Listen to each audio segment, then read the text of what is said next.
I mean, I think that's what everybody says automatically. I am good. And the how are you is the worst question in the world now, isn't it? It's so much. It's so much. Mm. Honestly, I'm tired. I want to go travel so badly. I miss people. I miss Uh-huh. being in other places. I am so, I mean, it's almost been a month and yeah, So it's cool. let's talk about that. Let's talk about how to rise above tired, like all our teachers have to do on behalf of our students all the time. And I think we were going to talk about how, socio-emotional learning tonight is not just for our students, but for our educators as well, and how important it is. Mhm. Um, you have thoughts there? I think my thoughts are complicated as always. Mm-hmm. Um, I always try to, uh, well, I think about like where did SEL start to become a thing? It became really popular in the canon of education, what, half a decade ago? Mm-hmm. Maybe just about, 10 years ago, maybe even, if Mm. that. And prior to it being in the canon, it was really felt and understood by the educator to hold that space because it is a part of being a teacher in the classroom is raising children, collectively raising children, and that means all parts of them. Mm. So first of all, I think about that, and what happened over the last decade, 20 years, that we had to have such a fierce reminder about social emotional wellness and health for our students and now for Mm. ourselves. Is there Mm. thoughts that Wow. you have around that? Yeah, well, I think it comes down to something that came up a lot in a workshop that we were facilitating today, which was around the dehumanization of education, right? So that alongside uh, the systemic inequity that were built into education system was a dehumanization, especially of Black and Brown students, Indigenous students. And so there's no socio-emotional wellness taking place in that kind of a system, which is the system we are still currently inside of and Mm-hmm. still trying to break the shackles of. So I think about how do we rehumanize, and how that does actually start with the educator feeling rehumanized, right? Because you often talk about how uh, canned curriculum stripped you of your human ability to relate as a human and bring your gifts to your students and vice versa, an ability for them to be shine in your classroom. Mm-hmm. Um, yes, okay, there's several points there. Um, One, this idea of dehumanization, which Isabel talks about so fiercely in her book, and one that I think we're really giving ample attention to now because we're seeing the lineage of dehumanization, which has been about oppression, which has been about making sure that there has been a hierarchy and a caste system in place. And so that has played out in our education system. And I Mm, think when it comes to social emotional learning, it's one thing when you're in a black or brown body and an educator, and it's another thing when you're in a white body as an educator, another mm, thing if you're in an abled body, another mm, thing if you're in a cis body. So I think that when we have to really do some unpacking of the intersectionalities of who we are in our positional stance in our classrooms, first of all. mm, And so I feel really I'm going to say just feel really blessed that I have the background I have in the um, uh, sort of the thinking and mindsets that I was raised in, that I was surrounded in, that really supported me in being a teacher. mm, That I was able to like draw from this well of having a spiritual base and having a community that also had and held me within. And mm, it's been constant work to really address how I show up as a Black teacher. Um, I mean, the amount of uh, pushback I got. Well, since it's February, let me just give you this story. That might Black be Futures, Black yes, Futures Month. Black Futures Month. My first year teaching, it was mostly a white class, a white student body class, and I got pushed back because I was all excited about Black Futures Month, Black History Month, and I was totally prepared, and I like mapped out the walls with images of Black people and every little thing I could think to do to position, I did. And I Mm, got pushback from white families saying, please don't teach my child that. I don't want them. They actually said, they don't see color. I don't want them to see color. And you're pushing them to think about race. And yeah. it still stings to this day. You can tell it still stings. This is the sort of like healing that Mm, these journeys that we've been on as Black teachers in white spaces. Um, so I have these stories of like what it meant to be a Black teacher in a Black space, which was also painful because it was at a school that was also perpetuating these harm-based policies and pushing out the school to prison pipeline. Anyway, mm, I think I mhm, digress a little bit, but that's kind of mhm. where your invitation was taking me. Yeah. Well, it's making me wonder, what is the healing that teachers need in this time and all throughout all these times, right? That it's particularly hard for everyone right now, but it's been particularly hard, especially for Black educators, for example, like forever also, and particularly hard for us to engage in these systems that are contain such bias and harm on all sides. Mm-hmm. And Mm-hmm. so what is it that teachers can consider or do or hold so that they can continue to be an educator through these really challenging spaces and moments?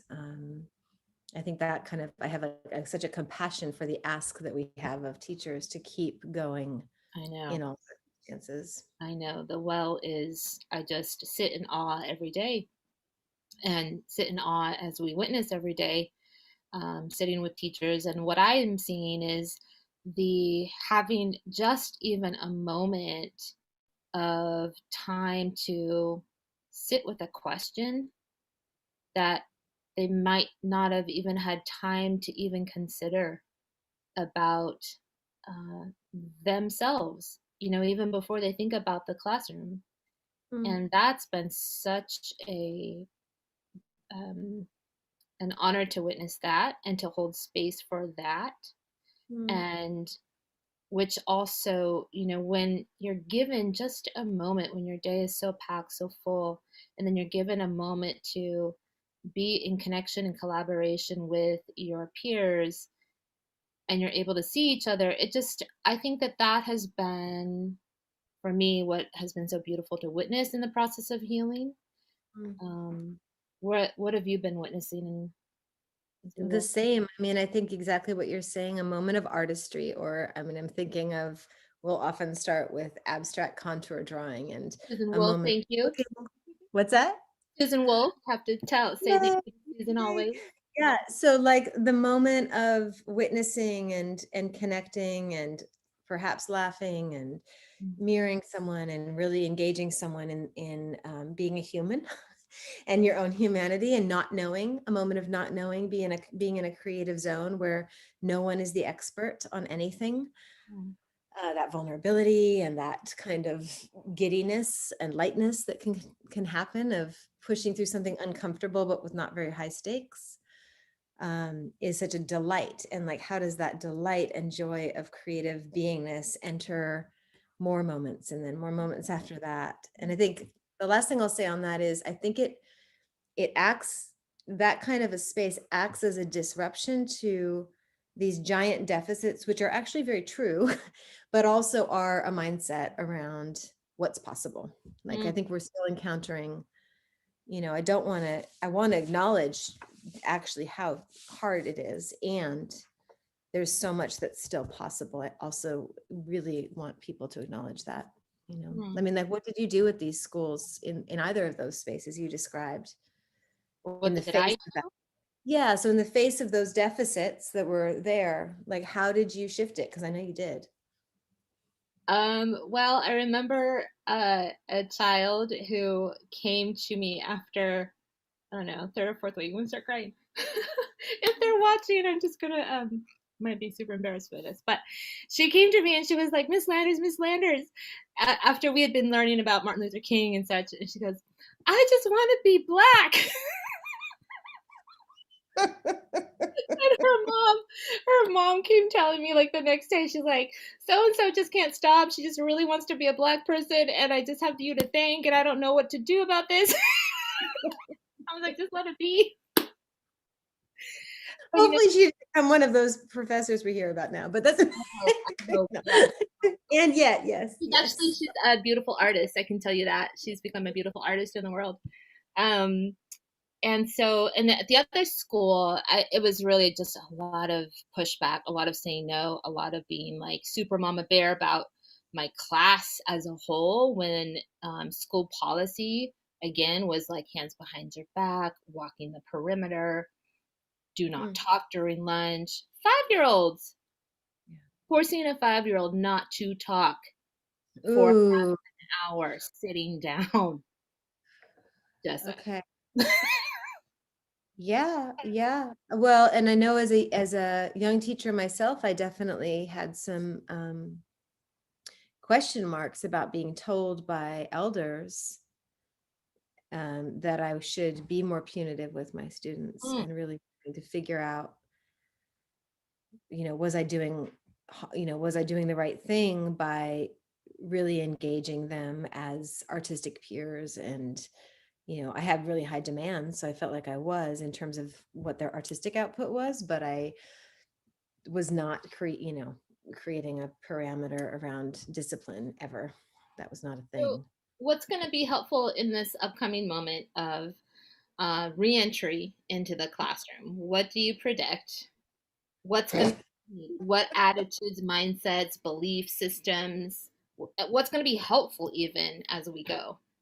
Well, Mariah, today I was thinking about our idea of like the altering into altering space idea, right? It's been brought up twice now that it's going to be pajama month when people go back to class, maybe pajama year, because it's been pajama year. Yeah. Um, Desks are irrelevant in most students' lives right now. So why bring them back to a desk? What's the purpose of that, right?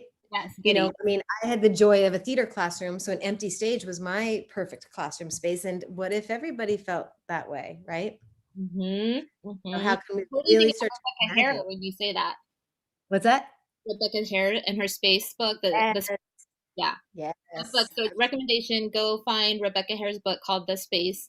She talks about different ways to set up your classroom that don't involve desks, or if you need them, that's fine. But yes, so breaking the barriers of how we get positioned in our bodies in space and time in the classroom. Cool. Yeah, Continue. I mean, look at them. Well, no, the most progressive companies, right, are all alternative workspaces, and our students should have access to that as well, Yeah. especially if we want them to be moving into spaces like that, right? I guess the last thing I'll say is the artistry, like that we know that without being counselors or psychologists, that the way that we can still heal is in and through the arts Sure. and through cultural practices, relevant practices, and like that's how we can hold space for this healing without having a degree in the healing arts. So But artistry we know what always it the does to the answer. brain, don't we, Jessa? What's that? So we do know what it does to the brain. Yeah, tell us to close out. What's happening in the I brain? don't have time to say it all, but no, basically, like the arts, like help the neurons to be nice, and it helps the myelination process, and it helps our brains to feel safe and supports us to build and grow dendrites. Anyway, Go read Loretta Hammond, Cultural go Responsibility in the Brain, our buddy, if you want to know more about that. yeah, And you must get CRT in the brain if you have not already. If you've not been on that train, get on it. and one last thing I'll say is a little shout out to ourselves and our community this Oh week. We got to get giddy for a second. yeah. Mariah, what happened this week? Oh my gosh, we are YBCA 100 honorees, and it is such an honor. It I'm is very, such an very, yeah, it's a delight. yeah, yeah. And go check out what that means and all the other amazing people. Go read everyone's bio. You'll my I gosh, said this so earlier, but I feel like reading through those, and I haven't even gotten through all of them, but is just giving, I know some of these amazing people, but it's giving me so much hope. Like, oh, this is who's changing the world. We're good. We're good. We're going to be good. we're okay. Yes, yes, yes. It's totally awesome. So, okay, it is 6:15. Any other things? Any other last bits? That's it. We're going to be back here next week. We'll see you all on Collective Effervescence next Thursday night, 6 p.m. Pacific Standard Time. All right, take care, everybody. Bye.